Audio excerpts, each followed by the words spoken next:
नमस्कार, सत्यहिंदी.com में आपका स्वागत है। मैं हूं मुकेश कुमार और मेरे साथ हैं जाने माने चुनाव विश्लेषक, सी वोटर के फाउंडर और अमेरिकी चुनाव का लंबा तजुर्बा रखने वाले यशवंत देशमुख। यशवंत जी, कार्यक्रम में आपका स्वागत है। नमस्कार। तो अब अमेरिकी चुनाव की इस श्रृंखला में आज हम फिर बातचीत करेंगे अमेरिकी राष्ट्रपति डोनाल्ड ट्रंप के उन कर्मों के बारे में जो ऐसा लगता है कि वो अपने पैर में कुल्हाड़ी मारने के अलावा कुछ नहीं कर रहे हैं। अभी दोनों पार्टियों की राष्ट्रीय कन्वेंशन हो चुकी हैं और उनके बाद जितने भी सर्वेक्षण आए हैं उनमें अभी लीड कोई कम नहीं हुई है।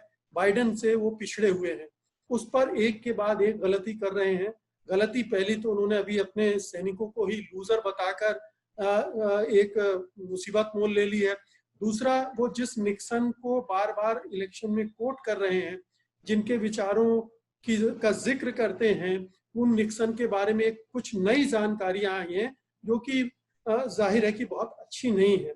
प्रिंसटन यूनिवर्सिटी के गैरी वास ने जो ऑडियो टेप्स निकाले हैं और उनमें निक्सन के बारे में जो जानकारियां हैं, ये कि वो क्या सोचते थे भारतीयों के बारे में, भारत के बारे में, और उनके अंदर कितनी नफरत भरी हुई थी। वो भारतीयों को बदसूरत तो बताते ही थे, सेक्स के बारे में भी उसी तरह से घृणा में बात करते थे। भारतीय प्रधानमंत्री इंदिरा गांधी के बारे में उन्होंने बिच कहा, कुटिया कहा। तो ये तमाम चीजें हैं जो निकल कर आ रही हैं और ये इलेक्शन को कहीं ना कहीं मतदाताओं के दिमाग में जाएंगे। तो आज हम इन्हीं मुद्दों पर बात करने जा रहे हैं। तो यशवंत जी, यहीं से शुरू करते हैं कि जिस निक्सन के बारे में पहले भी हम बहुत कुछ जानते थे, लेकिन इन ऑडियो टेप्स ने और कुछ रिवील किया है और आगे भी शायद और जानकारी आएंगी जो बताएंगे कि कैसे वो जो गैर गोरे मतदाता हैं उनके बारे में या देशों के बारे में या लोगों के बारे में बहुत ही घटिया राय रखते थे और इसका पूरे वोटर्स पर असर पड़ सकता है। इंडियन ओरिजिन के जो वोटर हैं उनके ऊपर भी असर पड़ सकता है। आप क्या सोचते हैं इस बारे में? देखिए, बहुत ही क्लासिकल वो वार्तालाप है और हालांकि इंदिरा जी को लेकर के उन्होंने बिच शब्द का प्रयोग किया, ये तो पहले भी आ गया था, लेकिन अभी जो नए टेप्स उसमें आए हैं उसमें तो जेनरिक तरीके से भारतीयों को लेकर के किस तरीके का एक एक नस्ल विरोधी आप कह लें बर्ताव या आचरण उनका रहा। और हालांकि उसमें आड़ी टेढ़ी बातें हेनरी किसिंजर जी की नहीं आई, लेकिन ये सवाल जरूर उठता है क्योंकि बहुत सारे लोग हेनरी किसिंजर को बहुत ऊंचाई और बहुत एक स्ट्रेटेजिक तरीके से गुरु की तरह मान के, भारत में भी बहुत कई बार मैंने देखा कि कुछ कॉन्क्लेव्स में उनको आमंत्रित करके उनका ज्ञान लिया गया और ये भी कहा गया कि इस बातचीत में ये नहीं कहा जा सकता कि हेनरी साहब ने भी कुछ ऐसा बोला, लेकिन कॉम्प्लिसिटी। तो देखिए, आप उस वार्तालाप का अगर हिस्सा हैं, आप उस वार्तालाप के अंदर हंस रहे हैं और हाँ मिला रहे हैं या उसको सीधा करने का कोई प्रयास नहीं कर रहे हैं, तो ये तो वही स्थिति है कि हेनरी किसिंजर ने तो ये कमेंट किया कि भारतीय हद दर्जे के चापलूस होते हैं और 600 साल इसीलिए सरवाइव कर पाए क्योंकि वो चापलूसी कर रहे थे। जी, अब वो हम चापलूसी करके सरवाइव किए या कैसे भी किए, हम सरवाइव तो कर गए मुकेश जी, मुख्य बात तो ये है। लेकिन ये मैं मानता हूं मुकेश जी कि वहां पे पश्चिम में खास तौर पे हम एक पूरी की पूरी पीढ़ी रही है वहां के नेताओं की जिनका भारत के प्रति नस्ल भेद का भाव या एक घृणा का भाव ये हमेशा सामने रहा। बहुत सारे उसमें हीरोज हैं, मतलब आप विंस्टन चर्चिल को ही देख लीजिए, इंग्लैंड में मतलब ऑल टाइम हीरो रहे हैं सब कुछ, लेकिन भारतीयों को लेकर उनके जो मन में घृणा रही है या उनके मन में जो भाव रहा है वो भी जग जाहिर है। बहुत सारे उसमें कोट्स हैं, ओपनली किताबें लिखी गई हैं। जो पूरी की पूरी पीढ़ी है, मुझे लगता है कि जिसमें आप कह सकते हैं 50-60 का दशक जो है वो अपनी जवानी का देखा और वो अमेरिका का वो वाले दशक रहे हैं जिस समय वहां पे पहला जो असली ब्लैक लाइव मैटर वाला आप मूवमेंट कह लें रंग भेद के खिलाफ, उन सबको देखने के बावजूद भी ये वो पीढ़ी थी जिसके अंदर रंग भेद, नस्ल भेद ये अंदर तक उनके वैल्यू सिस्टम में भरे हुए थे। और ये एक सहज, जिसे बाद में डोनाल्ड ट्रंप साहब ने लॉक रूम बैंटर बोल करके भी प्रचलित कर दिया कि ये बातें तो लॉक रूम में होती हैं, लोग अपने मन की भड़ास कहते हैं, लेकिन मन की भड़ास या मन की बात ऐसे ही नहीं निकलती। उसके पीछे कहीं ना कहीं एक अंदर जड़, गहरी जड़ बना के रखे हुए भाव या मूल्य होते हैं जिसको निकलना है। मुझे ये जितना मैं पढ़ता हूँ, कभी कभी मैं पढ़ने के बाद में कई सारे नेताओं के अपने देश के बारे में भी मेरे ख्याल जो है बदलते भी हैं। मसलन जितना अब मैं वर्ल्ड व्यू देखता हूँ, मेरे अंदर एक इमरजेंसी वाले हिस्से को हम छोड़ दें और कुछ और गलत चीजें छोड़ दें, तो इंदिरा जी के लिए थोड़ा सा सम्मान और बढ़ ही जाता है जब मैं उस समय के वर्ल्ड ऑर्डर को देखता हूँ और ये देखता हूँ कि 71 के युद्ध के समय में उन्होंने किस तरीके की लीडरशिप दी थी। इतनी हॉस्टाइल ग्लोबल लीडरशिप के सामने उन्होंने देश को निकाला था बचा के। फिर साथ में मुकेश जी, कभी कभी ये भी लगता है कि दरअसल ये केवल इंदिरा जी के लिए नहीं था।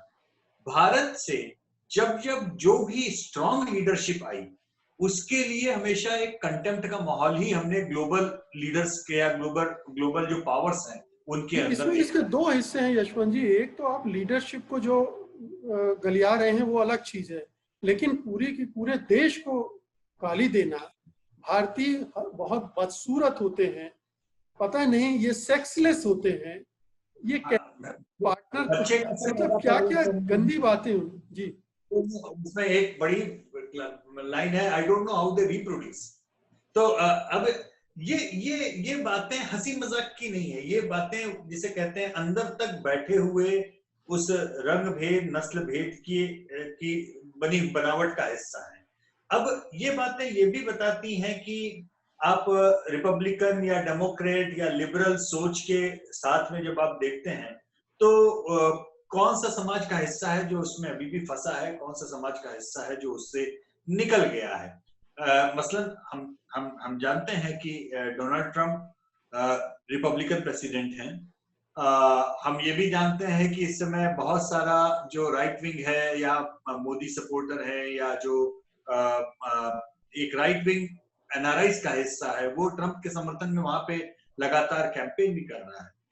लेकिन ये भी बात सच है कि प्रधानमंत्री मोदी जब मुख्यमंत्री थे तो उनके अमेरिका के ट्रैवल बैन का आदेश जो है वो एक रिपब्लिकन राष्ट्रपति के अंडर में लगा था। हम ये भी जानते हैं कि प्रधानमंत्री मोदी जब प्रधानमंत्री बने उस समय एक डेमोक्रेट राष्ट्रपति था। उस डेमोक्रेट राष्ट्रपति ने आउट ऑफ द वे जा करके प्रधानमंत्री मोदी के साथ में अपने संबंध ठीक करने की कोशिश की, यहाँ तक कि कुछ ही महीनों में फर्स्ट नेम संबोधन जिसे कहते हैं, बराक और नरेंद्र भाई, ये वाले आसान नहीं होता। यशवंत जी, इसको अगर हम थोड़ा सा इधर ले जाएं कि ट्रंप की मानसिक बनावट भी निक्सन से अलग नहीं है और इसीलिए वो निक्सन को पसंद करते हैं और उनको लगता है कि जिस तरह से 1968 में जो सिविल राइट्स मूवमेंट हुआ था उसके बावजूद निक्सन ने चुनाव निकाल लिया था और अब जो परिस्थितियां अमेरिका में हैं ब्लैक लाइव्स मैटर मूवमेंट की वजह से, उसमें भी निक्सन का फार्मूला ये डोनाल्ड ट्रंप आजमाना चाहते हैं। तो ये फार्मूला कितना हिट होगा, एक, और दूसरा जो इंडियन ओरिजिन के वोटर्स हैं उनको कितना अखरेगा ये सब सुनकर और जानकर। एक थोड़ा सा विचित्र इसमें ये हो सकता है कि सुन के और जान करके कितना अखरेगा ये तो मुझे नहीं पता, लेकिन ट्रंप अपनी ओर से भारतीयों के विरुद्ध कुछ नहीं बोल रहे हैं, बल्कि एक प्लेकेट करते हुए उस तरीके की उन्होंने कोशिश की। नरेंद्र मोदी के हाउडी मोदी प्रोग्राम में, जिसमें ट्रंप का जाना कुछ भी बनता नहीं था, लेकिन फिर भी वो गए वहां पे आउट ऑफ द वे जा करके। मुझे ऐसा लगता है कि जो निक्सन के हिस्से की राजनीति थी उसमें भी बहुत सारे एंगल ऐसे थे जिसमें जीतने के लिए किसी भी हद तक जाना या कुछ भी कहना या करना जिसमें बाउंड्रीज ब्लर हो गई, मतलब कि हमें लक्ष्मण रेखाओं का उल्लंघन निक्सन साहब ने खूब किया। वो डूबे भी उसी में, मानना चाहिए, लेकिन जीते। और मुझे लगता है कि लक्ष्मण रेखाएं नहीं होंगी या उनका हम उल्लंघन कर सकते हैं, ये एक सोच, ये कहीं ना कहीं बड़ी गहरी ट्रंप साहब की भी है। कौन सी ऐसी लक्ष्मण रेखा है जिसको उन्होंने उल्लंघन न किया हो, या एक तरह से ठेठा ना बता दिया हो कि इस लक्ष्मण रेखा के कोई मायने नहीं है। भाई लक्ष्मण रेखा तभी तक लक्ष्मण रेखा है मुकेश जी जब तक उसको फांदा ना जाए। जब फांद लिया तो कहा कि लक्ष्मण रेखा, तो उसके बाद में तो केवल युद्ध ही है, और उसके बाद में जो अच्छा बुरा जो भी है वो आपके सामने है। मुझे लगता है कि ट्रंप की राजनीति में बहुत सारे ऐसे मानक, ऐसे आयाम ध्वस्त कर दिए हैं जिनको हम कहते थे कि आंख में शर्म होना या इसका लिहाज करना, लिहाज नाम की राजनीति का कोई अब वास्ता वहां पे नहीं रह गया। और इसलिए हो सकता है कि भारतीयों की भी एक पीढ़ी हो, क्योंकि भारतीय मूल्य सिस्टम में, हमारे मूल्यों में हम माने तो हमारे हमारे हमारे सिस्टम में हम लोग लिहाज की परंपरा को अभी भी कम से कम इस पीढ़ी तक तो मानते हैं। नई पीढ़ी में कितना है मैं नहीं कह सकता, लेकिन छोटे बड़े का लिहाज, उम्र का लिहाज, इसका लिहाज, ये हमारे वैल्यू सिस्टम का हिस्सा। लिहाज की राजनीति तो वहां पे है नहीं है। और अब उस राजनीति के अंदर जो नया वहां का नई पीढ़ी देख रही है, उसमें वो ट्रांजैक्शनल पॉलिटिक्स देख रही है, वो भी उसको समझ रही है।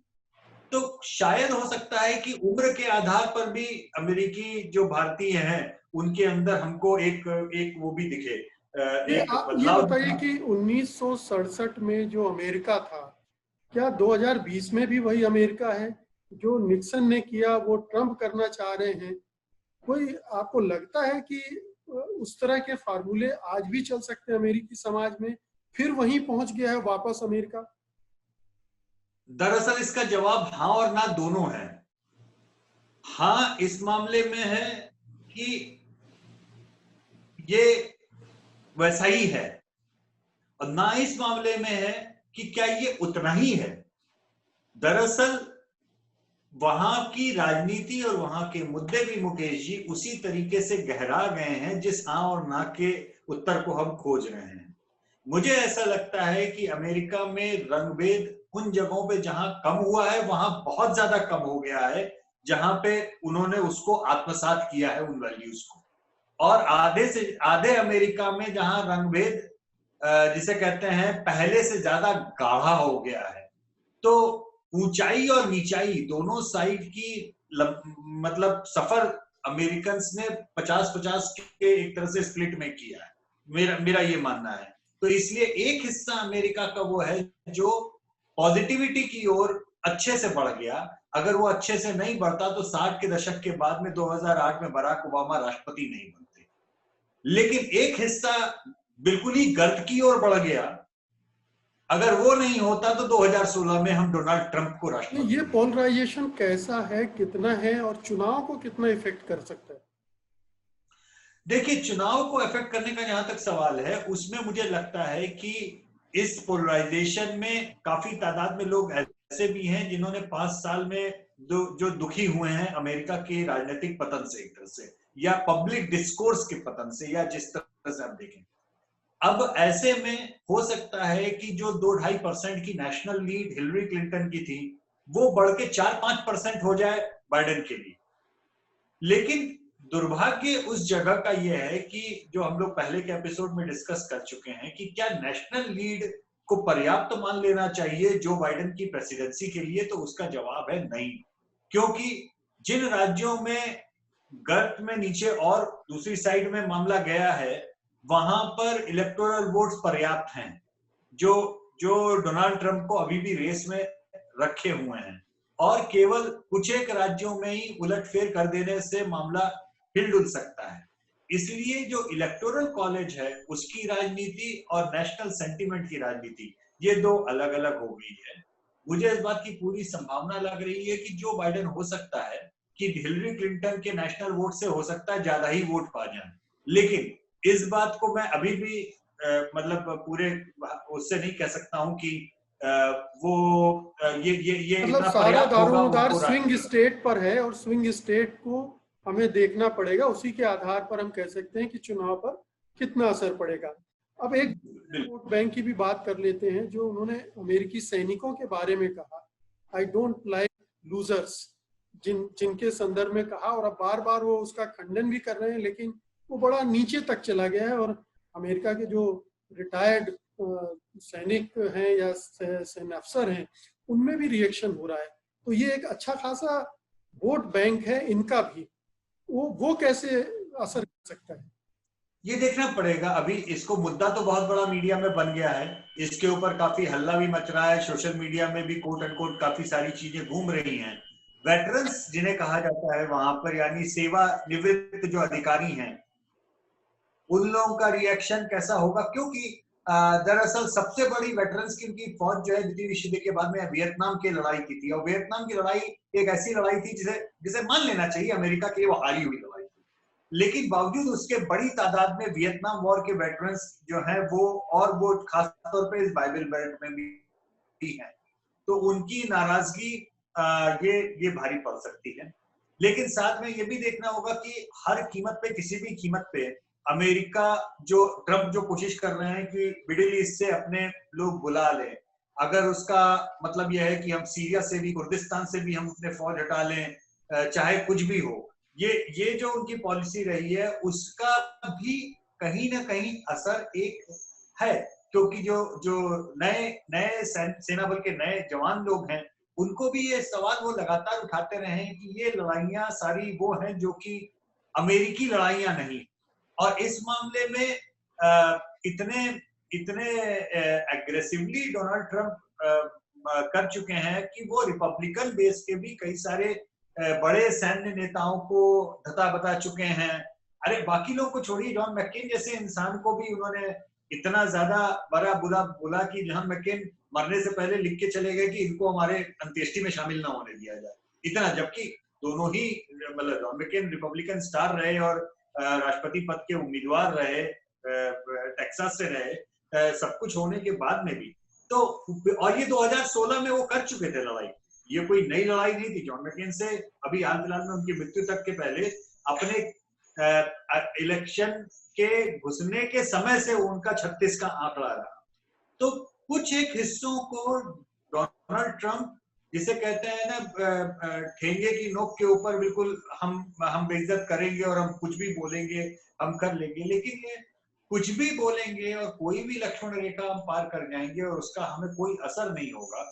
ये वैसे देखना भी है यशवंत जी, जो फौजी होते हैं, सैनिक होते हैं, आमतौर पर अधिकांश उनका कंजर्वेटिव माइंडसेट होता है, वो रिपब्लिकन पार्टी के साथ रहते आए हैं, तो वो इंटैक्ट रहेगा क्या इन सब चीजों के होने के बावजूद?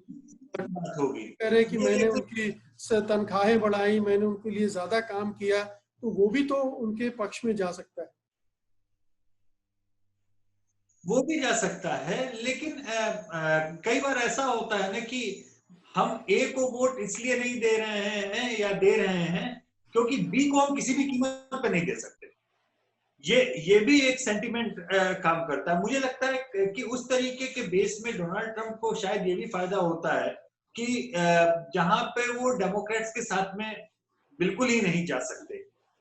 डेमोक्रेट्स का एक लार्ज जो एंटी वॉर क्लाइमेट है, वो एंटी वॉर क्लाइमेट में या उन मुद्दों में उन चीजों पे भी जाता है जो जो जो सेना के अधिकारी ज्यादती कर देते हैं या टॉर्चर वाले हिस्से होते हैं या उसमें उनको आइडियोलॉजिकली इसमें कोई दिक्कत नहीं होती कि इन लोगों को हम डिसोन करें या उन पर मुकदमे चलाए जाएं या उन्हें, तो ये सारी ग्रे एरिया है जहां पर जाकर के, जो आपने कहा बहुत सही बात बोली कि दुनिया भर में माना जाता है कि फौज का माइंडसेट वो राइट विंग, मतलब एक देश को बचाने के लिए राइट विंग की तरफ ज्यादा होता है। ये बात सच है। इसलिए डोनाल्ड ट्रंप ने जो बोला है ये उनके लिए डैमेज कितना करेगा, ये चीज देखने की बात है कि इसके बाद में कुछ वो और करते हैं। मतलब हम ही देख लेते हैं कि जितनी बार हमारे यहाँ पर पाकिस्तान के साथ में हमारा बालाकोट होता है तो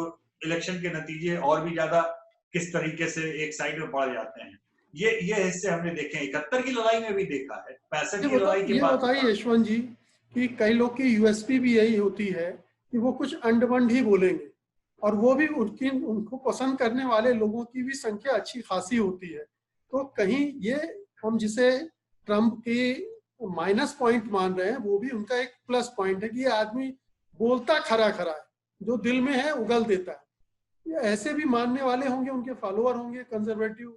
जी, आप देखिए कि डोनाल्ड ट्रंप के सबसे ज्यादा पब्लिक ओपिनियन में दुर्गति वाले जो दिन रहे हैं दुर्दशा दुर्गति वाले दिनों में भी उनकी पॉपुलैरिटी या रेटिंग 40% से नीचे कभी नहीं गई। यानी अमेरिका में 40% लोग तो ऐसे हैं, मान के चलिए, जो कहते हैं कि जैसा भी है, जो भी है, ये है।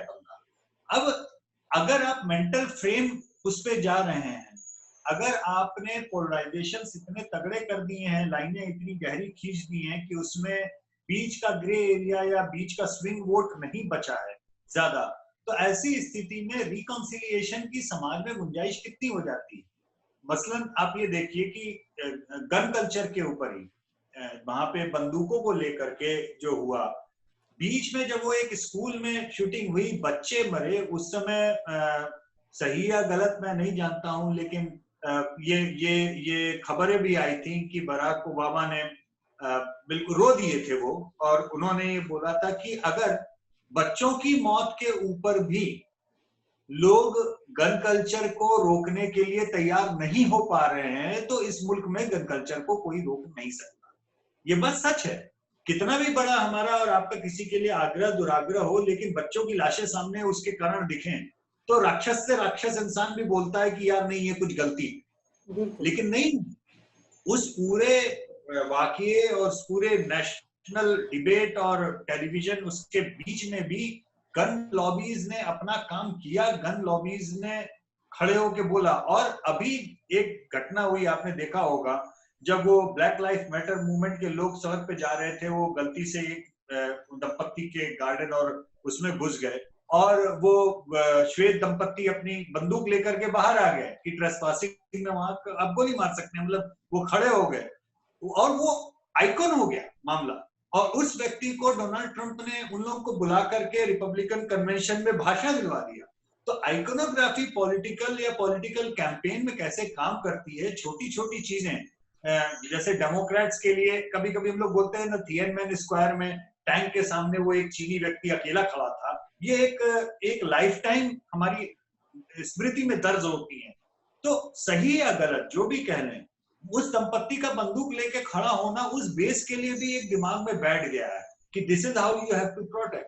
तो ये सारी चीजें डोनाल्ड ट्रंप को समहाउ ये पता है कि किसी जख्म के ऊपर की खुरंट को खोंच देना, और ये कला उनको कुछ ऐसे आ गई है कि वो खरोंचते रहते हैं, और जिसका कुरेदा गया है वो बुरा भी नहीं मानता, मतलब वो एक्चुअली उसी की बात सुनता है। तो ये एक अजीब सी स्थिति है जिसमें अमेरिका बटा है, और अमेरिका का इसमें खासा नुकसान है। नुकसान इन द सेंस, मैं जजमेंटल इसलिए नहीं हो रहा हूं कि डोनाल्ड ट्रंप सही बोल रहे हैं गलत बोल रहे हैं, क्योंकि आज से 40 साल पहले वहां के राष्ट्रपति ने क्या कहा वो कल अखबार में छपा, तो हम और आप आज डिस्कस कर रहे हैं कि निक्सन साहब ने क्या क्या बोला। तो आई मीन हम किसको हम इसलिए डिस्कस कर रहे हैं कि ट्रंप उनकी तारीफ कर रहे हैं। एग्जैक्टली। तो चुनाव में वोट कर रहे हैं, जीत जाते हैं, और घटिया सोच के लोग उस समय पे भी थे, अभी भी थे, और हमने देखा घटिया सोच के लोगों का चुनाव में जीतना ये ना तब बंद हुआ ना अभी बंद हो रहा। तो चुनावी राजनीति अपने तरीके से चलती है। मुझे ऐसा लगता है कि कहीं ना कहीं एक अदद बराक ओबामा जैसा जो एक असिमिलेटिव कैरेक्टर, या रोनाल्ड रीगन की तरह जिसकी पहुंच समझ, या बिल क्लिंटन की तरह। फॉर एग्जांपल, बिल क्लिंटन के भी खासे फॉलोअर्स ऐसे थे जो लीन रिपब्लिकन थे, लेकिन जिन्होंने बिल क्लिंटन को आउट ऑफ द वे जाके वोट दिया। बिल क्लिंटन अरकानसास में जो राज्य भी है, वो राज्य ऐसा है जो दक्षिण और उसके बीच में ही है, मतलब उस राजनीति में से डेमोक्रेट राजनीति को निकालते हुए लाए। अगर बिल क्लिंटन ने अच्छे से प्रचार किया होता, या अल गोर ने बिल क्लिंटन को प्रचार में इस्तेमाल किया होता, तो अल गोर जीतते, जॉर्ज डब्ल्यू बुश नहीं जीत पाते, और शायद नतीजा इतिहास दूसरा होता, क्योंकि गल्फ वॉर और सारी चीजें हमने जितनी देखी, वो एक आज की तारीख में दुनिया में हम कितना रिडिक्यूल किया गया। जॉर्ज बुश को जिस समय वो राष्ट्रपति थे, इन वॉर हिस्टीरिया के कारण किस हद तक रिडिक्यूल किया गया, अब ये देखिए। और आज वो जॉर्ज बुश डोनाल्ड ट्रंप के सामने अब एक तरह से एक साधु नजर आते हैं। हर एक झटके के नीचे जाने के बाद में पिछला व्यक्ति ज्यादा साफ और चमकदार दिखाई देने लगता है इस कीचड़ में। तो पब्लिक डिस्कोर्स अमेरिका का ये रसातल की ओर तो पहले से भी रहा है लगातार और जा रहा है। डेमोक्रेट्स को ये सोचना होगा कि क्या है ऐसा, जब बराक ओबामा कहते हैं कि जो लेफ्ट लिबरल्स हैं वो एक सर्कुलर फायरिंग स्क्वाड की तरह काम कर रहे हैं, कि आज की तारीख में वो एक दूसरे को इस बात के लिए गोली मार दे रहे हैं, मतलब वैचारिक रूप से, कि you are not liberal enough, कि तो आप अपने को भी तो, मजे की बात यह है, हम एक चीज पे डोनाल्ड ट्रंप को कह सकते हैं, डोनाल्ड ट्रंप ने दरवाजा या बंद नहीं किया है पिंजरे में डेमोक्रेट्स को। डेमोक्रेट्स के अंदर का घेरा ऐसा है जो वो खुद को छोटे से छोटे कमरे में बंद करता जा रहा है वैचारिक रूप से। बाहर निकलने की जो उसकी तैयारी होनी चाहिए, अपने इसको लिबरल्स की परिभाषा जो ये होनी चाहिए, जो हमें हमारी बातों से सहमत ना हो उसको भी हम साथ में लेके चल सकें।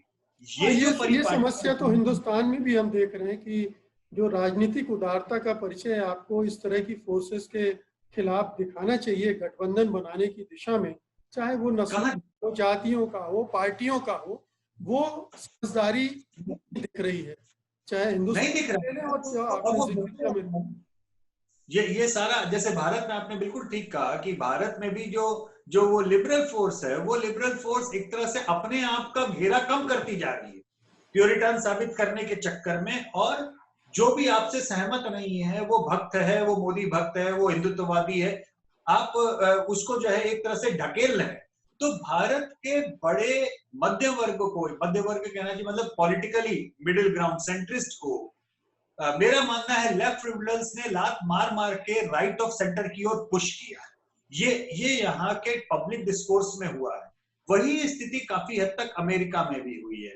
वहां का जो लेफ्ट लिबरल डिस्कोर्स है उसने भी वहां के सामान्य जो सेंट्रिस्ट वोटर हैं उनको कहीं ना कहीं अपने से अलग थलग करके दूसरी ओर पुश किया है।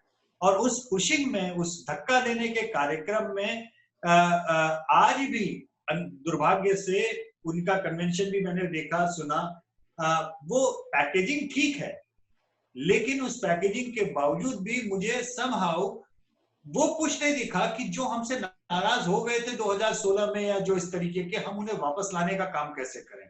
वो पुश सिंबॉलिक दिखा। मसलन अगर भारतीय नाराज हो रहे हैं तो कमला हैरिस को आगे कर दो और वो हो जाएगा। ये एहसास किए बगैर कि ये सिंबॉलिक है, कमला हैरिस खुद को उतना भारतीय नहीं मानती तो भारतीय उनको कितना भारतीय मानेंगे। दूसरी चीज, निक्सन के टेप से मुकेश जी जो हमारे लिए सीखने की बहुत बड़ी चीज है वो ये है कि नेता ही होंगे और अमेरिकी राष्ट्रपति या उपराष्ट्रपति पद पे जो चुने जाएंगे वो उस देश के होंगे। उनके भारतीय, अगर कमला हैरिस उपराष्ट्रपति या राष्ट्रपति भी बन गई कल के दिन, वो अमेरिका के हितों की चिंता करेंगी, वो भारत के हितों की चिंता करेंगी। ये बात हमको अपने मन में नहीं रखनी चाहिए। डिप्लोमेसी अपने हिसाब से करनी चाहिए। हम अपने मतलब की चीज, डोनाल्ड ट्रंप हो, चाहे जो बाइडेन हो, चाहे कमला हैरिस हो, जिनसे भी हम अपने देश के हित के लिए निकलवा ले जाएं, वो हमारे फायदे की चीज है।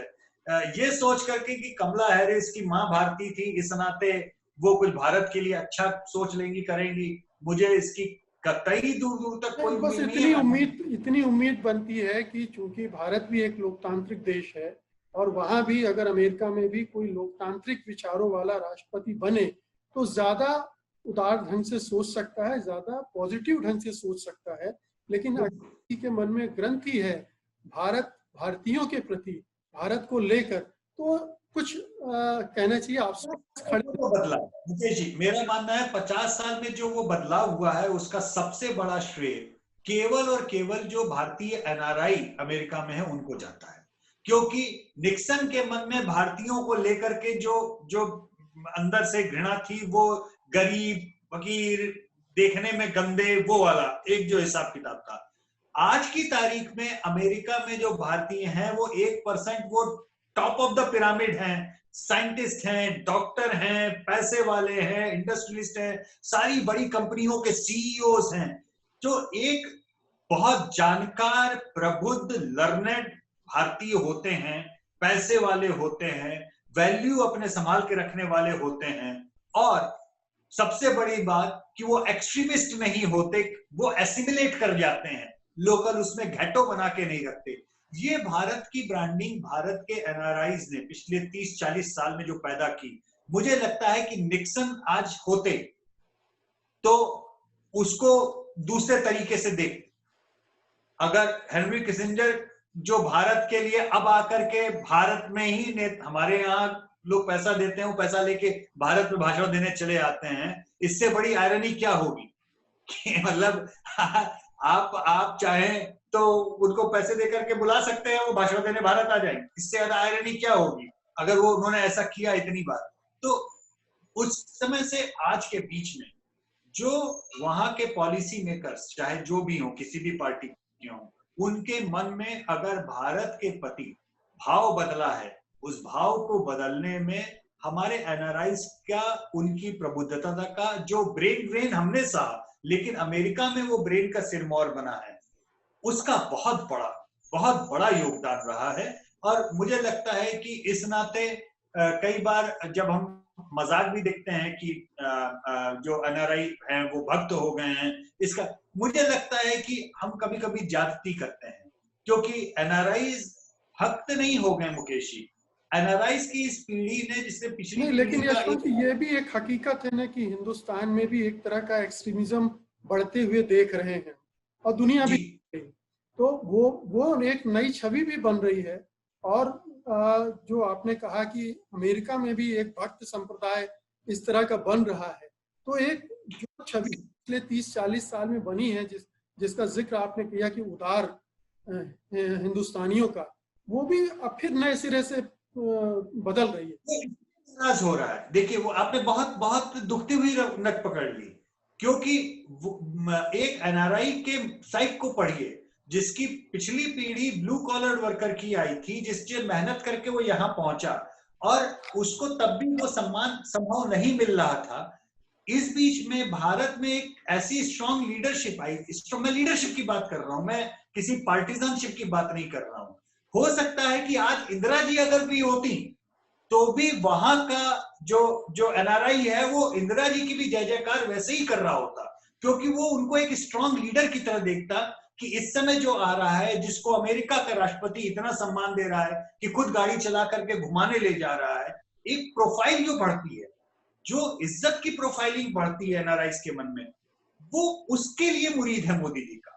अगर आज मोदी जी की जगह पे सपोज कीजिए इंदिरा जी होती उतनी ही स्ट्रॉन्ग लीडरशिप में, और वो जाती हैं और वो कमांड करती उतनी रेस्पेक्ट को, तो आज एनआरआई वही पूरी तरह से इंदिरा भक्त भी होता। ये उनकी लड़ाई थी, उनका स्ट्रगल था, और उस स्ट्रगल के उसमें आने में साइड बाय साइड एक स्ट्रॉन्ग लीडर आने का। लेकिन ये रिस्पेक्ट तो आप अगर पिछले 15-20 साल में देखें तो जितने भी लीडर्स रहे हैं सबको अमेरिका में मिला है, क्योंकि अमेरिका भारत का बाजार देख रहा है। तो चाहे मनमोहन सिंह हो, अटल बिहारी वाजपेयी हो या नरसिम्हा राव हो, वहां तक जो कुछ भी हुआ है वो परिवर्तन हम देख रहे हैं। यहाँ राजीव गांधी को भी उसी तरह से वहां सम्मान मिला अमेरिका में। राजीव जी को समय देखा था, आपने बहुत सही बात बोली। मुझे भी याद है 84 में जब राजीव जी बने और उसके बाद में वो अमेरिका गए, तो अमेरिका में उनकी बहुत जबरदस्त प्रेस कॉन्फ्रेंस हुई थी। हम सब लोग छोटे थे, यंग थे, और हमारी फैन फॉल, मतलब हम लोग बिल्कुल फैन बन गए थे कि कोई भारत का, हमने देखा एक सिरमौर गया वहां पे और उसका इस तरह से अभिभाषण हुआ, प्रेस कॉन्फ्रेंस कांग्रेस को संबोधित किया उन्होंने, वो सारे तो वो चीजें हुई। पीढ़ी पूरी निकली, वो पीढ़ी भारत की स्ट्रॉन्ग लीडरशिप को पसंद कर रही है। उसमें मोदी या नॉन मोदी का सवाल नहीं था, लेकिन क्या हुआ कि आइडियोलॉजिकल लाइन पे वो उसको ठेल ठेल कर दूर करने की जो बात हुई, अब स्थिति वहां पे आ गई कि जब डेमोक्रेट्स ने अपने लिबरल माइंडसेट के साथ में कश्मीर के ऊपर लाइन ली, मानी कमला हैरिस की जो कश्मीर लाइन है, या बर्नी सैंडर्स की जो एंटी इंडिया लाइन रही, उस एंटी इंडिया लाइन के ऊपर कोई भी कितना भी लिबरल हो, कोई भारतीय उस पर खुश नहीं हो सकता, अनलेस कि आप इतने लिबरल हैं कि आपको कश्मीर का कॉज पाकिस्तान की साइड से भी साफ और अच्छा दिखाई देने लगे। उस जगह पे वो एक दिमागी लक्ष्मण रेखाएं होती हैं मुकेश जी, हम सभी की, जिन्हें हम पार करना मुश्किल पाते हैं। वहीं पर मुझे लगता है कि डेमोक्रेट से जो है थोड़ी चूक हुई है। उस लाइन या उस चीज को अगर वो थोड़ा संभाल ले जाते, और बजाय इसके कि बर्नी सैंडर्स वाली एग्रेसिव लाइन को आगे रख करके लिबरल वैल्यूज को जबरदस्ती अपना वर्च्यू बना करके कि नहीं, हमें तो कश्मीर पे भारत को गाली दिए बगैर मेरा लिबरलिज्म का सर्टिफिकेट पूरा नहीं होता, इसको एक वो बनाए बगैर अगर वो आगे जाते तो भारतीय इंडियन अमेरिकन का काफी बड़ा हिस्सा अभी भी उनके पास में पूरी तरह से बना हुआ होता। अभी जो उन्हें चैलेंज आ रहा है वो केवल इसलिए आ रहा है, जो बराक ओबामा ने सर्कुलर फायरिंग स्क्वाड की बात की, वही बात वो इंडियन अमेरिकन के ऊपर भी लागू होती है वहां पर कि आप हमारे साथ नहीं हैं तो आप राइट विंग हैं, बिना इस बात को समझे हुए कि उस एनआरआई भारतीय का कश्मीर के ऊपर सेंटिमेंट क्या है और क्यों है, उसके क्या कारण है, बिना इस बात की चिंता किए हुए कि पाकिस्तान के आतंकवादी इतिहास का मूल क्या है, उसको किस तरह से भारतीय देखते हैं, उसकी चिंता किए बगैर उन लोगों ने स्टैंड लिया। उस स्टैंड ने काफी बड़ी तादाद में एनआरआईज के दिल को दुखाया और वो दूर भी हुए। अब कमला हैरिस के आने के बाद में कितना होगा ये देखेंगे, लेकिन निक्सन से लेके अभी तक मुकेश जी बहुत क्लियर है, भारत के स्ट्रॉन्ग बनने को कोई भी दुनिया का नेता बहुत अच्छे से नहीं लेता। हमारी जो सक्सेस की स्टोरी है, हमारे जो सफलता की सीढ़ियां चढ़ने की जो जो जो जो पूरा कवायद है, हम कितना भी हमारे मुंह पे लोग तारीफ करें, लेकिन सच्चाई ये है कि उसको लेकर के कोई खुश नहीं होता। ये बात कड़वी सच्चाई है। इसमें भी ह्यूमन रिएक्शंस ही होते होंगे शायद। यशवंत जी, अब हमें बातचीत को रोकना पड़ेगा क्योंकि समय खत्म हो रहा है, लेकिन ये बातचीत बहुत अच्छी रही और हालांकि शुरुआत तो हमने निक्सन से की थी, लेकिन हमको लगता है कि हमने पूरे अमेरिकी समाज को ही खंगाल डाला इस बहाने, और अमेरिकी समाज के जो विभिन्न तबके हैं उनकी मानसिकता को भी हमने पढ़ने की कोशिश की है। और ये एक बहुत जरूरी विषय है जो इलेक्शन समझना चाहते हैं। आपने मुझसे एक आग्रह किया था और मैं कोशिश करूंगा, और मैं इस कार्यक्रम के जरिए अपने दर्शकों से भी आपके बोलूंगा, अमेरिका के बहुत सारे मित्र हैं और मैं चाहूंगा कि कभी हम कोशिश करें कि एक अमेरिकन इंडियन डेमोक्रेट और एक रिपब्लिकन, इन दोनों को ही लेके आए और विशुद्ध अमेरिकन के लहरिए से समझने की कोशिश करें कि क्या उनके दिमाग में चल रहा है, भारतीय होना ना नहीं होना ये कुछ वास्तव में मायने भी रखता है, या केवल हम भारत से बैठ करके हम लोग इतने खुश हो रहे हैं कि भारतीय ज्यादा, भारतीयों के लिए ज्यादा बड़ा मुद्दा है कमला हैरिस का बन जाना बनिस्बत एनआरआईज के लिए, ऐसा लगता है। तो मैं कोशिश करूंगा, मैंने कई मित्रों से वहां बात भी की है, डेमोक्रेट भी और रिपब्लिकन भी, उन लोगों को भी अपन लोग इस कार्यक्रम में लाएंगे और समझने की कोशिश करेंगे कि क्या चल रहा है उनके लिए। बिल्कुल, बहुत अच्छा होगा। ये हमारे दर्शकों के लिए एक तरह की कहना चाहिए कि विशेष व्यंजन की तरह होगा, इसका स्वाद कुछ अलग ही होगा, क्योंकि रूबरू उनसे बात करना एक नया अनुभव देगा।